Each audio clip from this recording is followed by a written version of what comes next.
Humans' drive to create at its basic form is the human need to express its emotions and desires. All of us have a lot of energy and we need to release the energy, and some people do it through art, culture, movies, music. In your real life, you don't have that kind of freedom, but in art you have absolute, complete and total freedom. Using something to create sound is just innately a way for us to help deal with what's going on internally. And that's been with us since the very beginning. All of this, from the beginning of it, all has revolved around trying our damnedest to do something that improved upon what was left for us from the generation before. You know, music is one of those weird divine things that I can't really explain and nobody really can. It's those, we always have made music, but the harmonies and the way it works is something that is, to a certain extent, pretty inexplainable. And either it resonates with you or it doesn't, you know, and I'm sure there's a bunch of stuff that I really love that wouldn't resonate with you, you know, and vice versa. The best any of us can hope for is that when we make art and we create, that it connects with people on such a deep, guttural level that they remember it forever.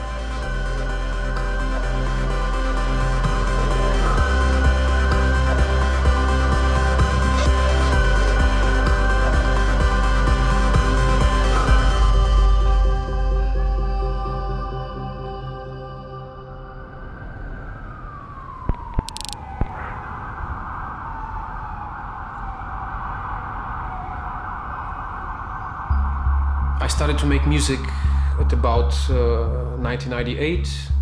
It's just something that wants to go out of me. I always was attracted to processing sounds.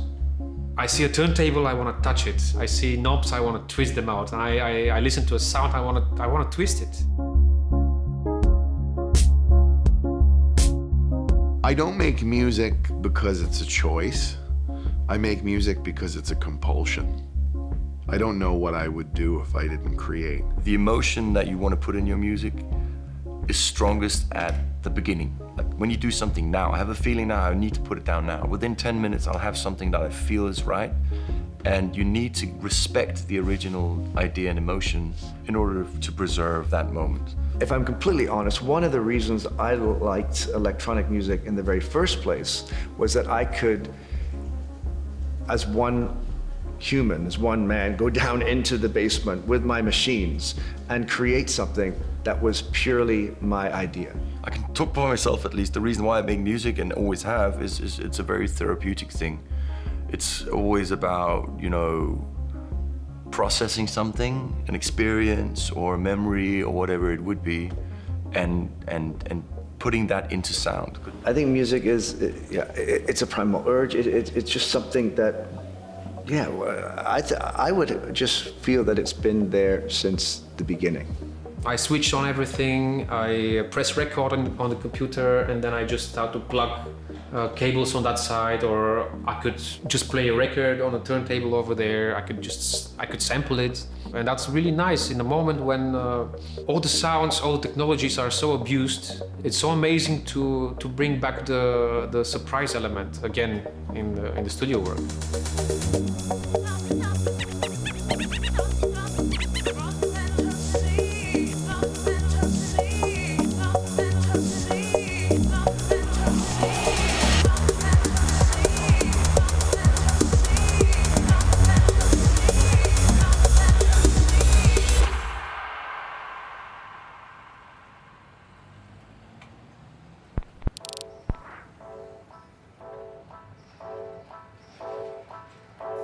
Technology nowadays allows me to make music anywhere at any time. When I'm on the roads, in a plane, in a taxi or on a train, I can make anything anywhere, and that's the creative freedom that we always wanted to have. DJs have always wanted to be musicians, but never had the tools afforded to them to do that. And now finally, over the last few years, we are musicians now because we're doing stuff, adapting, changing, and that's interesting. When I first started creating music, there was a sampler which held about a second of audio, and there were floppy disks. There was a mixer, and that specific project had to be on my mixer, and I had to kind of keep my mom away from cleaning my room. It's like, because the faders might have shifted. And now with the whole, like, with all the technology we have now, I'm just working on maybe, 5 or 6 songs at the same time. And I remember when the first synthesizer was used, it was considered to be a devilish instrument, and a few years later it created dance music, right? The synthesizers were putting musicians out of work. That was a big controversy in the 60s and 70s and 80s. The real cultural change has been about digital creation. Everyone can be a creator now. 10 or 15 years ago, if you wanted to make electronic dance music, you had to plug a lot of things in. You had to learn MIDI routing and just a bunch of esoteric stuff that wasn't about being creative. What happened about 10 years ago is computing processing got to a place where the entire studio could live in your laptop. That wasn't always true. Computers weren't fast enough to do that. One of the things that's cool about soft synths is you can stay in the box. You can do everything on your laptop. All of this software and all of this other stuff has opened up many creative doors, but it's also a bit of a compromise because, when there were less possibilities, you had to be much more creative. Now, a modular analog synthesizer, or just analog synth in general, has a certain life to it because there's certain non-linearities and other parts that imbue the sound with a feeling that you can't get from digital because digital is clean, digital is what it is.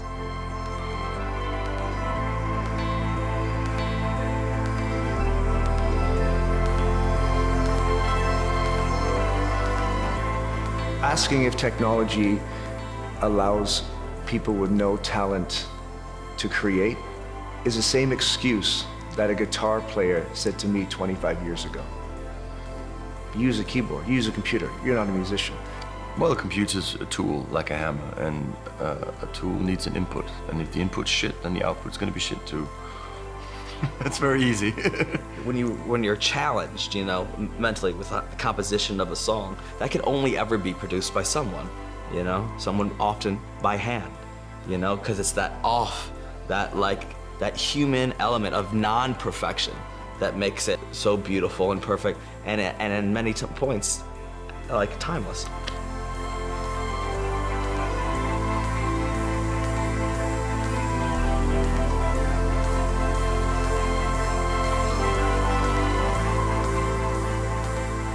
I actually think this is the best time in the world for music. Now, any 12-year-old kid in their bedroom can become a superstar. With more people creating, there's more garbage. As I said, there's more shitty stuff. I do believe the best stuff finds its audience. You really have a great shot at achieving something as long as you're actually capable of bringing something new to the table.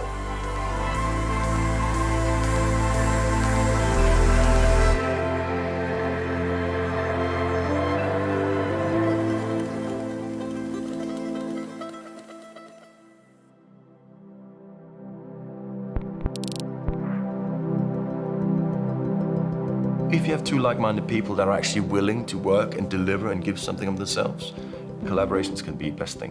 What I like about collaborations is that you can learn so much. I mean, I only realized recently how little I actually know about producing because there's so much to learn. It gives you a sense to hear from someone else's ears. I guess people say see through someone else's eyes, but for us it's to hear. I think music is an experience that should be shared. I can't think of anything more lonely or depressing than sitting in a room by myself making music. You can collaborate within the music, you can collaborate on artwork, you can collaborate on music videos. It used to be like, the DJ was the guy behind the bar just putting on some music, and there was a light guy in the corner just, doing all the lights, and then the visual guy was just doing something, and now it's all coming together thanks to timecode systems and everything. Everything's more synced, which makes the experience for the visitor better, I think. But then with visuals, yeah, I think that it's going to become less time-coded, and that more DJs are going to start learning how to mix the visuals on the desk alongside their music. I met with the owner of Ableton, and I said, look, I want Ableton to be able to play video files, because why not? Every time I saw a VJ, the visuals were never in sync with the audio. And they didn't know when the breaks were, they didn't know what build-up was when, and it was always a bit off. And he said, well, meet these guys, they're doing what you were asking for. The funny thing is, from the first second I explained Kulj what the plan was and what our software does, he immediately caught on. He was like, yes, let's do this.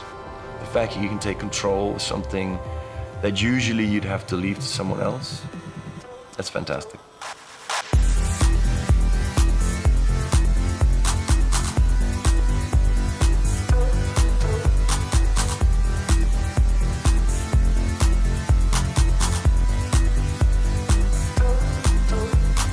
You know, what's incredible about the electronic music scene, before any other music scenes, it became a worldwide global force, crossing boundaries, crossing cultures, crossing languages.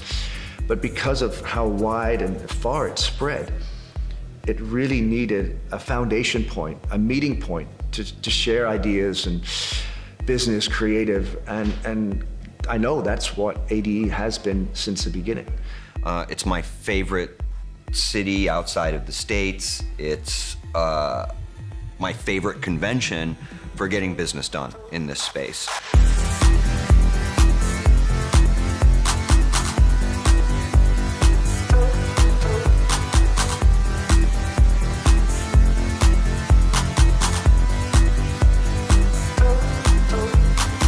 Basically, everyone from every different background, I guess, in our industry come here for the week to exchange ideas.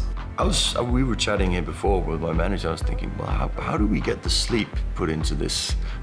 Because there's so much we want to do. So many panels, so many cool discussions that I want to check out, you know.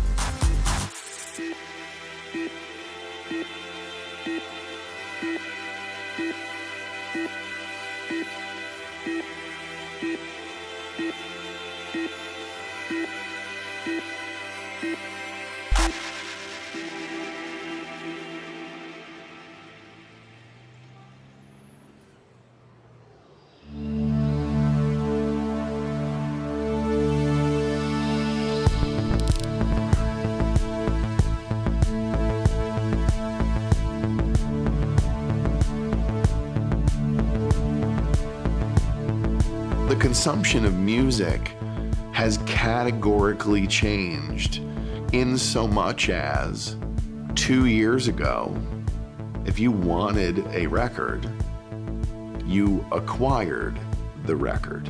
There's one revolution that will be in the history books that happened around this time, like 5 years ago, and that is the realization that people don't want to own music.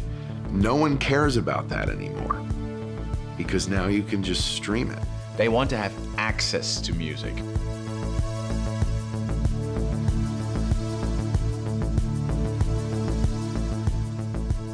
The music industry didn't really give a shit if you liked the record you bought.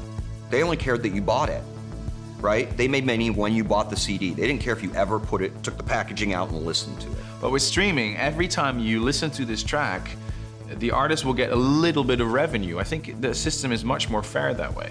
People only make money when your music gets listened to. So it means all this, and I love this part of it, you have to make music people love, not just trick them into buying a Smash Mouth CD.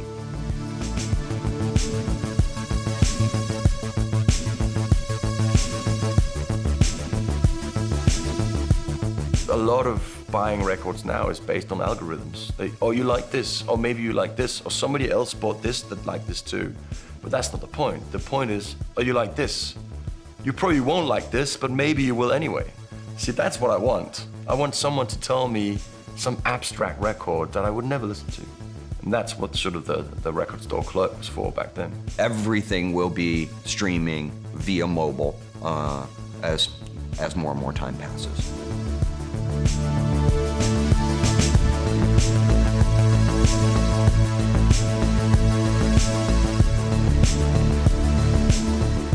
I don't think that the audience has really changed. I think society has changed. You know, we live in the information age. The mobile phone is at the center of many of our lives right now. The dance floor used to be, in the very early stages, only about dancing. And it didn't matter who was playing, and it didn't matter what they were playing. Now it's an audience, because, an audience wants to be impressed. It's more so the lifestyle and the costumes, and I think people feel part of this global community, and there's the specific language that goes along with it, and hashtags. It's really like they save up all their money for months on end, and when they go there, it's like that's what people used to do on a holiday.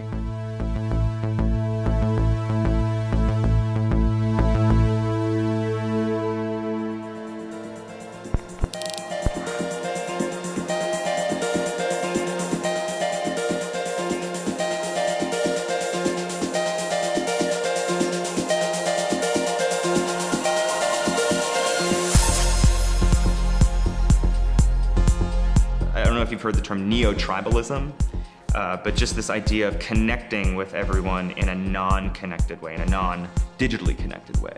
There's so much going on in everyday life, and I think the feeling and the moment when you're on the dance floor and you're surrounded by people and energy and frequencies, that's an incredible moment. The positivity and joy that comes from electronic dance music is the perfect soundtrack to wanting to make that connectivity in real time. That's what I love about dance music. It's not just hearing the music, it's also feeling the music, and I think that's a very primal thing.